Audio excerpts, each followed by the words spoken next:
I'm Sam Walker. I'm Michael Walker. And we started R&R Ranch about a year and a half ago, which was a huge dream come true and we never thought would happen. I started working here as a stall cleaner about, 12 years ago now. And then they needed somebody to come on for maintenance and doing all sorts of things. So I just started working while she was working here, working her horses and stuff. And ever since then, it's just we've just fell in love with this property. And R&R Ranch is kind of one of the big things we wanted to do is share it with other kids. And we have our own kids now that are 5 and 7. They love being out here. They get to explore and learn tons of new things about animals and the desert.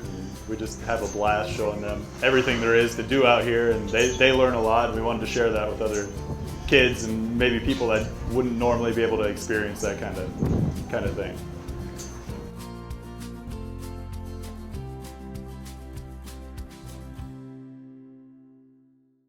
I started out teaching kids when I first started my business.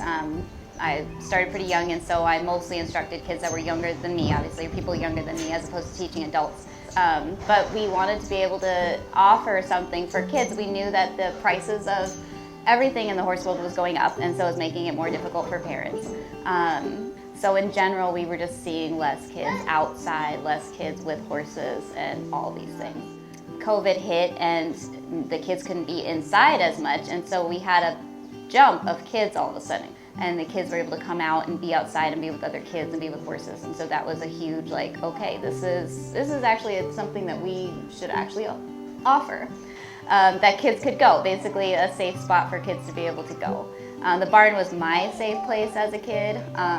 I basically, from the time I was 11, grew up at the barn, and I would not be the person I am today without that, and I wanted to make sure we provided that for kids that wouldn't otherwise have the opportunity. We want them to be able to come out and be just like our kids are able to do, run around the ranch, see horses, see chickens, see all the things. And I just want to be able to, I wanted to be able to offer that to anybody, and I want to hopefully get some kids inspired to be outside a little bit more, to be okay getting their hands dirty and know what it's like to work with an animal, because I think that's also kind of falling a little bit. When she says everybody, she literally means everybody. Just like this has turned out to be, we've gotten to work with a lot of really great kids already in the program that they're super into things that maybe I didn't think they were going to be into, like moving 50-pound bags of chicken feed into the chicken coop, and I had 9 and 10-year-olds stoked to put a T-post into the ground. So it's just, you never know what's going to catch one kid's interest, and it's been just a lot of fun seeing kids from all over, really, like different backgrounds and everything, come out here, and they all find their own thing that they like to do out here. So it's been really fun to foster those interests of other kids coming out and show them all sorts of different, not only things that will get them outside, but possible career paths and things like that in the future for them. So. We want to be able to provide those opportunities again for kids that don't have that. So we didn't have that, and yet we're here. I don't know how, but just from sheer hard work, we're here. And so I think it's good for other kids to realize, you can do it too.